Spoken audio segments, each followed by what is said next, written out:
Hello everyone and welcome to the channel. In this video, I will show you exactly how to edit the Shopify announcement bar. First, open Shopify on your PC. Next, click on Online Store from the left-hand menu. Here, click on Customize under the Theme section. Now, locate and click on the announcement bar at the top of your store preview.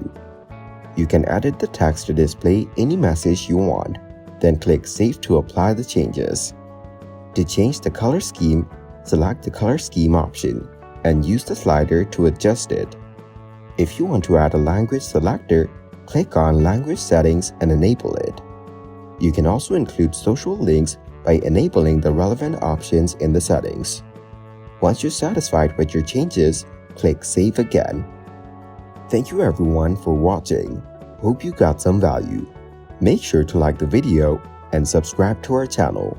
Leave a comment down below. See you in the next one.